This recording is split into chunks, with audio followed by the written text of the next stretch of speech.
I'm Mel Stewart, and this is the SwimSwam podcast. Joining us today in the CEO Swim Series is a very, very, very special guest. This man has deep swimming roots, 7 international medals won,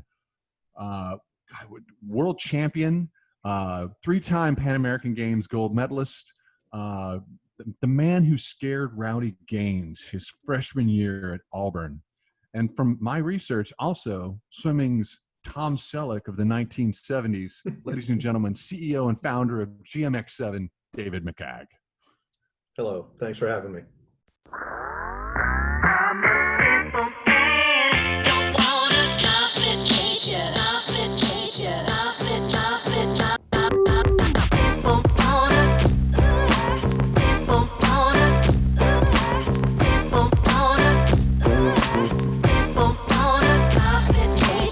I had a mustache and Tom Selleck came out and took my place.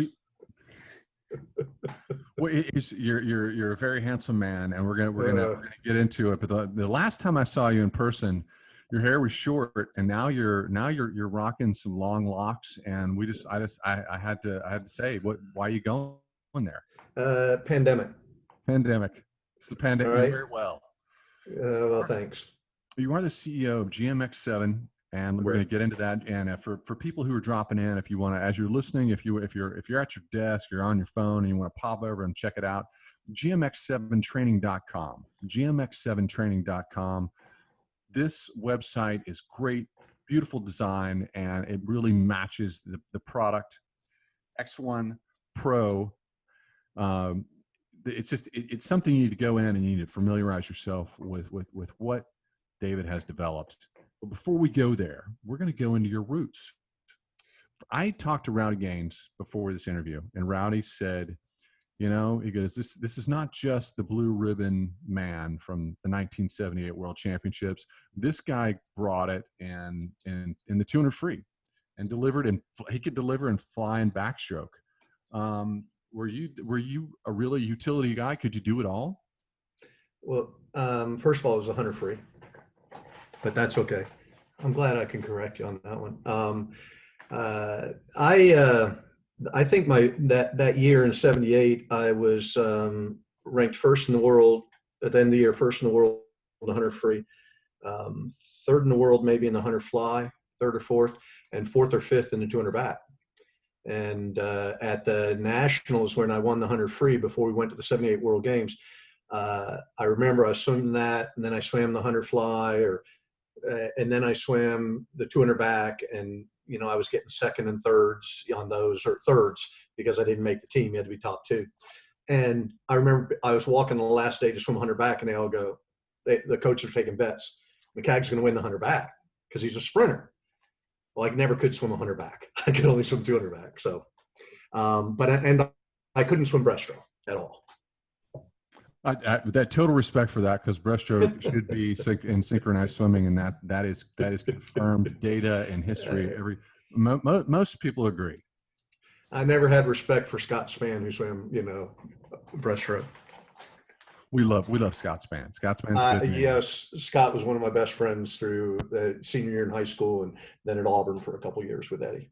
No, good guy. I'm sorry I misspoke. I'm absolutely aware it's the blue ribbon event where you're the world champion, but it's so that's a big moment in time. It's a big moment in a career, and also a big moment coming off one of the greatest Olympic teams of all time in 1976, especially for the men. Right.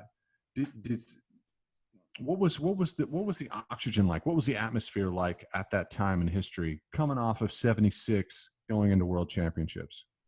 Well, what I'm going to talk about mainly, for me, what sets it all apart is that, in all due respect for the '76 women, and we know the stories and the movie and everything that went on, and God bless them, for competing against the drug-infested world of the Eastern blocs, and how that improved them. And with that said, I come back and tell you that the '78 women's team swam against the same drug-enhanced East Germans, Russians, and blew them away in every event with the Tracy Calkins and the Sippy Woodheads and the Joan Pendletons and the Nancy Hogsheads and Kim Linehans. And I mean, people that just destroyed them. So I think we learned from 76, the women did. And it was, for me, it was an honor to swim. Linda Yeza. I mean, it was such an honor to swim with those women. And I still go back and say, you know, I got out of swimming for almost 40 years. I ran from it. We can talk about that in a while. But it was, in my mind, the absolute greatest team ever, the way they competed against these Shermans after the 76. So the men's side, we had a lot of Olympians, you know, and Jim Montgomery was there, and a lot of Bob Jackson and Peter was there, a lot of Olympians. Bruce Furness, God bless him. He was my roommate, and I just love Bruce. You know, Tim Shaw, and I mean, names that people nowadays probably don't even know. But it was, we just kind of swam.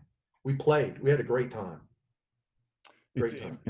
In the 1970s, it's Mike. I was a child back then, so you guys were my heroes. I was a kid that had every single Swimming World magazine issue and would read it cover to cover.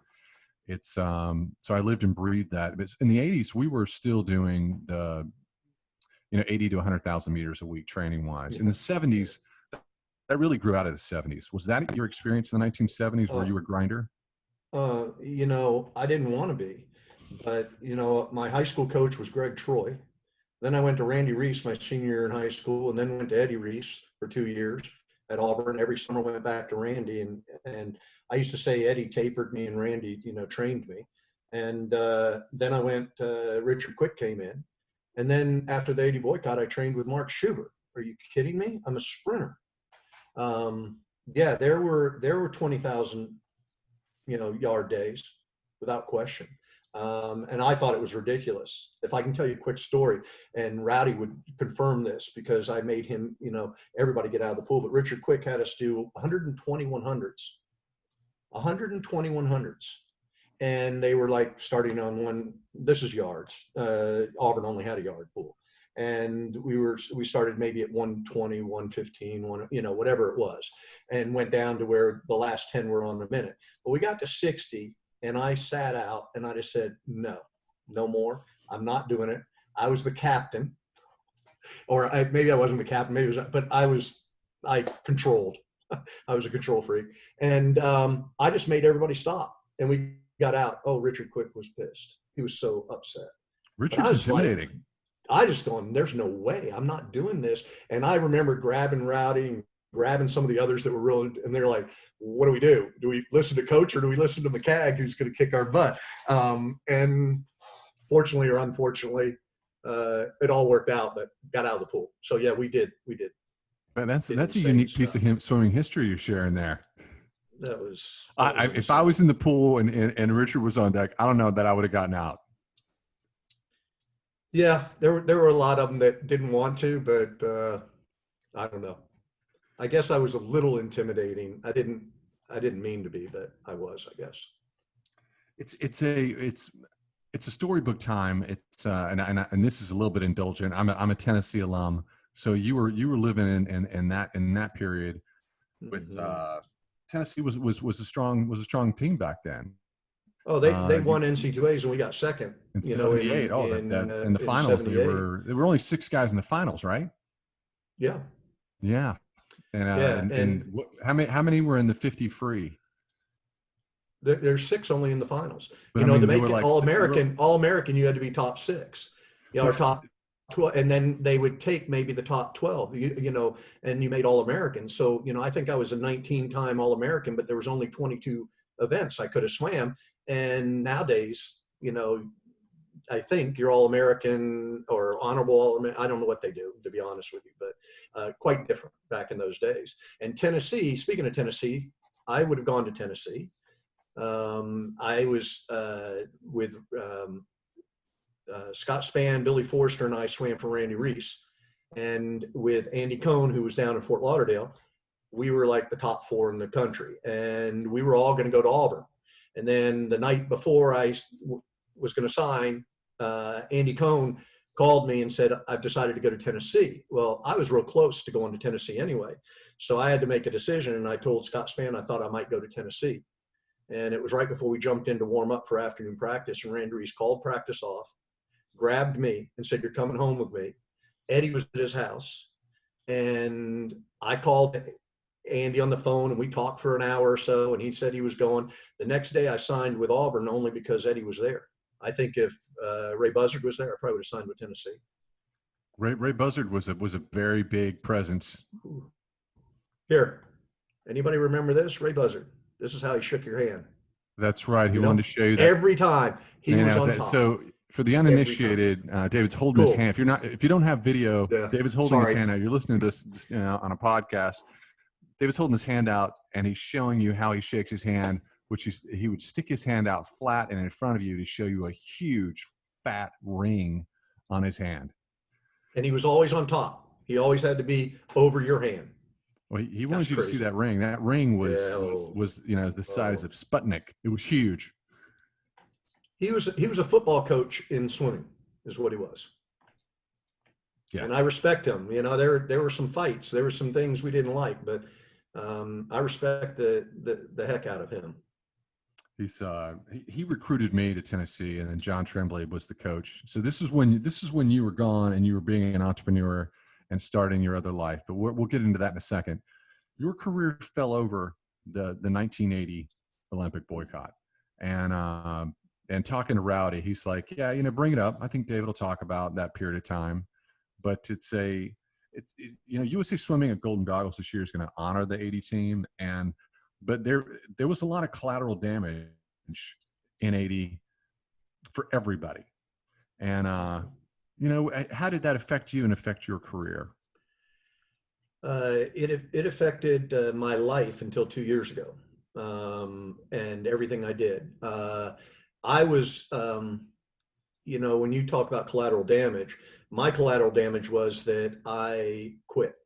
So I didn't even go, I was slated maybe to win 3 or 4 gold medals. I was at the top of my game in a couple events with relays. And when Bruce Furness walked into my room at NC2As, and this was after I broke, I think the American record at SECs. And he walked into our room with Billy Forrester, Rowdy, and I were sitting in our room at Harvard. And he said, I just came from, he was on the committee or something. He said, there's going to be no Olympics. We're going to boycott it. The next day, the meet started. I got dead last in everything just about. And then when we swam the relay, I led off the relay in the fastest time in the meet. And Richard Quick came up and he said, what was wrong? And I said, I didn't think anything. I just thought I was swimming bad. And so I quit. I didn't even try for the 80 Olympics, although I went out and swam the 50 free. And it destroyed me. And fortunately, I got a call from Mark Schubert that said, David, you need to be still in swimming. Come swim for me. And I went and swam for him. And I tell people this, and I don't say it lightly. Mark Schubert saved my life. He really did, because then I came back in 81 at the US Open in 81, and I beat the world again. And it was all because of Mark. And so that happened. And what it did then is 4 years later, the East Germans and Russians boycott us. And what does David McCagg do? He decides that, hey, I've already beaten the world. If I can't swim against the world, who cares, right? And back then the Olympics wasn't like it was now or how it is now, right? And there is no social media. There was no professional swimming. We got a stipulant of $200 a year or something to eat. I mean, it was crazy. David Larson and I used to sweep the floor of a restaurant just for lunch, and he's a gold medalist in the 84 Olympics. So in 84, I quit again. And I ran from swimming. And the whole time, as time went by, I started to regret it more and more and more. So it affected me.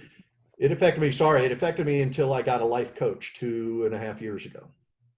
And you know what she told me? What'd she tell you? She said, how do you know you would have won? And I thought about that. How do you know you would have made the team? Yeah, okay. Craig Beardsley didn't make the 84 team. right? A good friend of mine, and world record holder. And so she goes, "How do you know?" And she said, "And why don't you think about this? What are you going to do now?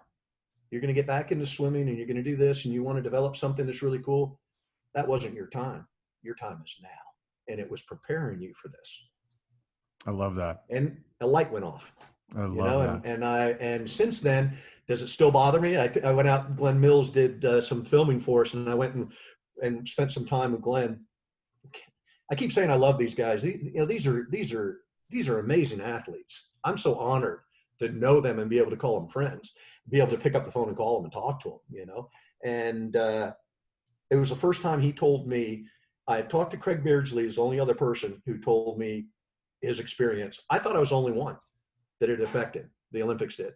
And I ran from swimming. So then when I talked to Craig Beardsley, he told me, and then Glenn said the same thing. He said, "I can't go to the Olympic trials," because I thought I couldn't watch the Olympics until just a couple years ago, a couple times ago. And people keep saying, "Okay, now with this new business, you're going to have to go to the Olympic trials." And I'm going, I don't know if I can. And especially now, because if you go, they're going to honor the 80 Olympic team. Well, guess who's not on the 80 Olympic team? So it's still, I'm telling you, people don't understand. It kills me today because they don't understand the ramifications of what's happening today with the pandemic and cancellations of swimming, and how your career's taken away from you, your dreams taken away from you. You didn't have the chance to see whether you made it or not. And and I'm so happy we're finding out about mental illness and things like that. If I look back, hell yes, I was mentally ill. I mean, it messed me up. And most people in therapy would call it trauma or complex trauma, and it arrests you in life. So for anybody who's young out there that's listening, we boycotted.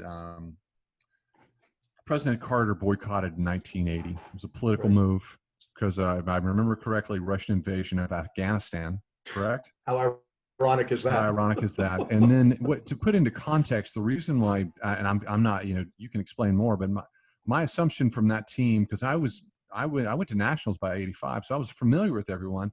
A lot of athletes going into 84 were like, yeah, it's going to be half the world. And also the Olympics were in question by then. By 1984, everyone was like, can the Olympics keep going? Is it profitable? Is it worthy? There was a question as to whether or not the Olympics would continue. And something unique happened in 84. The LA Games sort of was the Hollywood Games, and it was a new iteration of the Olympics.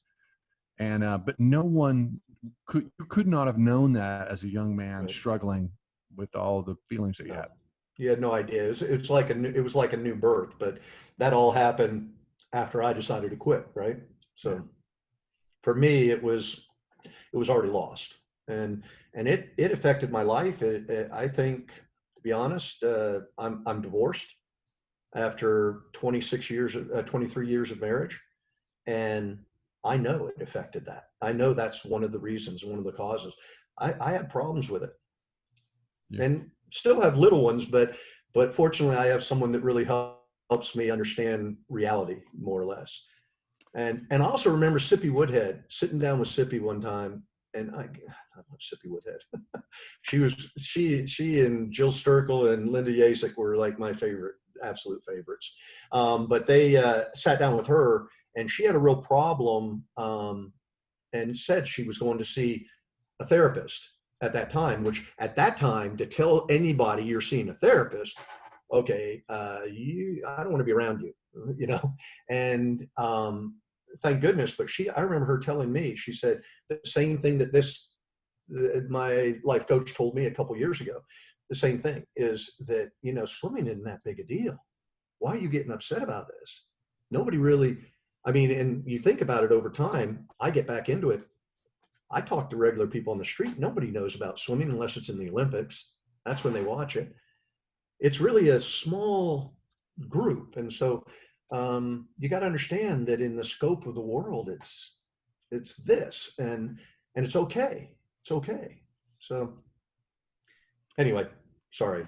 What I love about your story, and we do experience this a lot. Glenn Mills is a good example. We have heard we have heard about the dark period for a lot of athletes whose dreams were taken from them. But you have a rebirth now, and this rebirth it falls into your wheelhouse. My understanding from my research is that you were successful before this in business and in real estate. It was commercial real estate? Commercial real estate, and now you have a creative GMX-7 is a creative extension of all the swimming knowledge that you have. And if you guys don't know what GMX-7 is out there, David will explain it to us.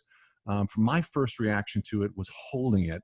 I was at the American Swimming College, ASCA's World Clinic, and I just walked up to one of the vending stands, and I didn't look at anything. I didn't look at the name of the product. I went up and saw the product and was drawn to it, and I wanted to touch it and then when I felt it, I felt the weight of it, and I was feeling it. The design of this product is pretty amazing, and that's what sucked me in first. Explain to our listeners what GMX-7 is. Well, what we did is, I don't know how, but I started training. We've developed a product that is a resistance training device that is truly, we used it as a marketing to revolutionize aquatic resistance training. But in the last year and in the last 9 months that we've actually physically been out with the product, we are learning that it's going to do more than revolutionize aquatic resistance training. It's insane. I don't understand half of it, but what happened was I walked back on the deck for the first time coming back to swimming, because I ran from the 80-84 experience and stayed in touch with a couple people, but never watched swimming, didn't read about it, didn't want to have anything to do with it. And I moved to Florida and walked on the deck where Randy Reese is coaching in Clearwater. And he had the buckets, and his were PVC, and they were very similar to what Power Tower is. I didn't know what any Power Tower was. But we, and I had a picture, but I don't know what to do with it. We started them. We started buckets with Randy Reese, and it was off a scaffolding with a milk crate, and you'd put weights in it and go up through one pulley and down to another and then out to the swimmer. And you just kind of hold the weight up, right? Because it could only go so high. And I walked on the deck and I went, well, that kind of looks just like what we did 40 years ago. And I thought, why would, there's got to be a better thing. And so after looking at it a while, it kind of, I just started saying, I had learned that if I can think of it, then somebody smarter than me can do it. That's what I've always felt. And so I started thinking, how do you make it smaller? How do you make it go a true 50 meters? Because I saw that they would add 10 meters on it or 15 meters, and it would start pulling at 10 meters and you could go 50 meters. And I'm thinking, okay, I've been around a lot of con people, but that's ridiculous. That doesn't go 50 meters. So I wanted to go 50 meters. I wanted it to be able to, be small and compact to carry from place to place. Because I started, I assistant coached with him. I volunteered, I should say, with Randy to get a feel back in swimming. And and when I did that, people were talking about Power Tower, and it's 232 pounds. And I'm thinking, how do you move these things around? And so that's what kind of started it. And I just started thinking of 3 or 4 or 5 things that I thought would kind of be unique about it. And fortunately, I threw a dart and found an engineer that is nearby, and they do a lot of Yamaha boats and things like that. They do water stuff. And I walked in with them and I told them kind of what I was thinking. And they looked at me like they knew nothing about swimming. And they just thought, what? And so I gave him a couple weeks, and the guy called me back and he said, okay. He said, maybe, but I need you to come down and see something. And I went down, and he had this little tiny thing, and it ran on a line. And I immediately, my daughter was with me, and she said, whatever they have, don't get upset, just hear them out. And I thought of that line, and I went, man, that line, I don't get the line. We need something to pull it back. And he said, well, why? Why can't you flip the turn and just come back?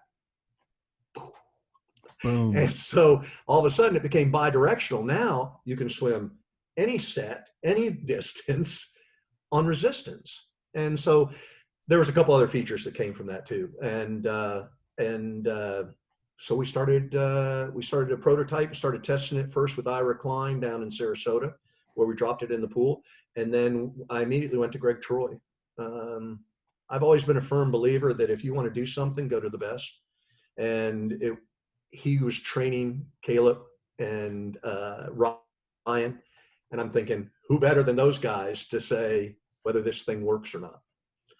And so that's where we kind of started. And it's evolved from there. And right now, I just talked to Australia. We have him in Australia, and there's a coach that's been testing it. He's now doing starts with it. He's also doing turns and finishes with it. And his athletes, within a week of going, he has one athlete that all they've done is work on it 3 times a week and dropped his 50 time by a second.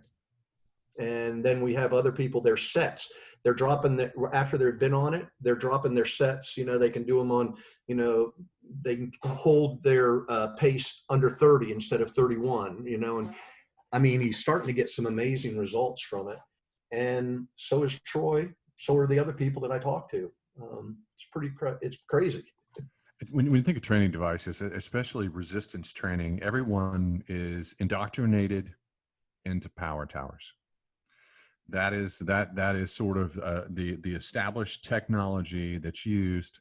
And if you're, you know, not all programs have them because they are pricey, because they are big, and also because, you know, people don't have deck space at pools. You know, that if you're renting space at a pool, you might not be able to have a power tower.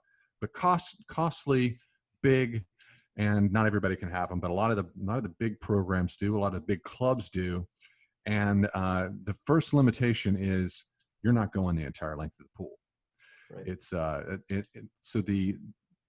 after I saw this product and I loved the design, I loved the way it felt. This is obviously very high quality. It was that you could go the entire length of the pool and it was bi-directional. I'm like, that is a huge leap forward in terms of innovation. In doing some research, and you're partners with everybody. You're with the College Swimming Coach Association. Is this correct? Yeah. ASCA, your partner, you've worked with Swimming World, you're working with everybody in the market. I've been reviewing this media, but I've heard some of your reactions to this. You said, you know, this pulley, when that line hits your leg, because you're attached to a pulley, because that's letting you know that you need to adjust your stroke. And I thought that was pretty amazing. Can you explain that? Yeah, and I'm really glad you asked, because that was, as I said, one of my biggest fears when I got on and tested it first was, okay, I hit the line. And it runs on a line right along the lane line, right? A little sailing line actually is what it is, a 3 millimeter line that's, you know, it doesn't shred or, you know, fray or anything like that. And it runs along that line. And so we're testing it for the prototype. I'm up in Gainesville. First time I ever met Ryan Lochte. And I met Ryan, and he came over and he kind of looked at it like, you know, what is this? And I said, why don't you jump in and try it? And he jumped in and tried it, and his reaction was exactly like every single person that's gotten on it. The first thing they go is, this is cool. Anyway, he got back and I said, what about the line? Did you hit the line? He goes, no, if you hit the line, you're doing an incorrect stroke. And he had done all the strokes. And so it just evolved. That part of it evolved. But what has evolved also with that, now that it's being used, is that it keeps the athlete, it corrects and the athlete so that the alignment, so your alignment is perfect for the stroke. Everything else either pulls you have surgical tube and you have power towers that pull, and I'm using my hand now to describe, but it pulls you up. And it also pulls you back.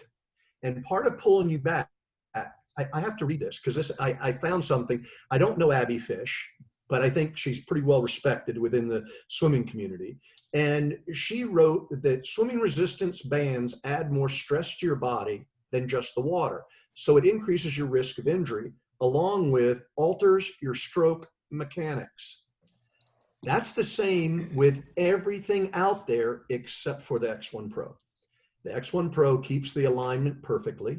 It also corrects your stroke, and it also, the feel of it and the water is, we're finding out just little things over and over and over of how it improves. Go ahead. I think of a peer we're down to 6 minutes, but I just want to give you a heads up. But I think of a peer of yours, David Marsh, when I think of the product, and here's why. He coached me for a season and late in my career and changed my stroke. And what he did was really counterintuitive, but all of his changes to my stroke had to do with one thing: keeping your inertia constant. And I see with this product that if you have any hitches, if you have a hitch in your stroke or you slow down, it takes twice as much energy to speed back up. This device lets you know that immediately. And that is crucial. It corrects it instantly. And speaking of David Marsh, he uses it. He's using it too. And, I'm just so honored with the people that are using it, the Bob Bowens, and we're in a lot of universities now. But David definitely uses it for stroke technique and things like that. The smooth consistency of it helps mitigate injuries. And I guess the big thing is we've got probably close to 400 of them out in the market during the pandemic, which is really good. And yeah, that's awesome. And we haven't had one return. We haven't had one say, this is everybody says we love it. Price point. What set you back? Price point. Yeah. For one, we have two sets, two different kinds. One's 25 meter that'll go up to 25 meters because not a whole lot of people have 50 meters. We originally came out with just a 50 meter one because we wanted to go 50 meters. So we came back and did a 25 meter for less expensive. The 50 meter that we started with is, for one, is $11.97. For one 25 meter is $9.97. And then we give them a discount of 15 to 16% on buying two. So the double for the 50 meter is $19.97, and double for the 25 meter is $16.97. We're going to put this in the post in the post below this podcast so that you'll know exactly where to go. It'll take you to GMX-7 training.com. And we're going to hyperlink it in a bunch of places. So you have all these price points and a lot of how-to, why-to links to the GMX7 training.com website. What I love about it is your price point is it's lower than power towers. Mm-hmm. It's good. So we ship for free too. We ship for free. So that's another $300 off power tower. I wasn't thinking about that, but I'm glad you brought it up. And you can put it in your bag and travel. Yeah. You can put it in your bag and travel. Are you going to see, you're going to get up? I was looking for it. It's in the car. I'm here in Gainesville because I'm with Troy and Lochte and Dressel, and I come up here quite a bit and work with them and watch them on it and film. And so I was looking for it, but I left it in my car. Sorry. That was my bad. Well, go to our site. You'll see it, but it fits right in the palm of your hand. We're down to 3 minutes. You know everything you need to know. We know some background. We got David's roots. We got his connection to swim. He shared a lot, and I appreciate you being so personal with us and letting us inside. But now we have this rebirth with GMX-7, and it's we got the price point, we got the why, and I think this. We don't have a lot of innovations in swimming, and I would like to know. I'll tell you this. I had a career in swimming, and I got my international medals, and I felt like I had achievement. And there are things I felt like I didn't do. But I feel like with the second chapter of my life with SwimSwam, I feel like it feels the same way emotionally. And I would like to know, do you feel emotionally the same way about bringing GMX-7 to the market? I feel amazing. My kids looked at me and say, we've never seen you happier. And that's what it's about. And I love being reconnected in the swimming world.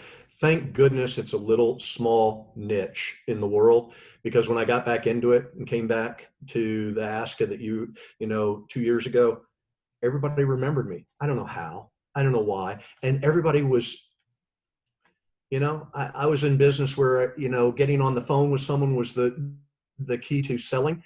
I can get on the phone with anyone. They'll take my call anyway, They may not buy them. They may think I'm nuts, but they'll take my call.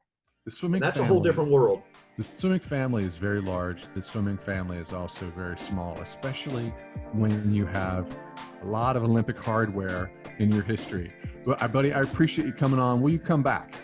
Yes, I will, and I really appreciate it more than you know.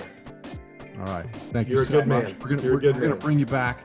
Ladies and gentlemen, GMX7training.com. We're going to see you there, and we'll talk to David again sometime in the near future.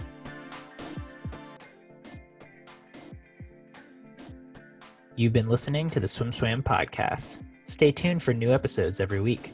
You can take SwimSwam podcast on the go by subscribing on your favorite podcast platform. Look for links in the description below, and be sure to subscribe to our YouTube channel for more videos as well.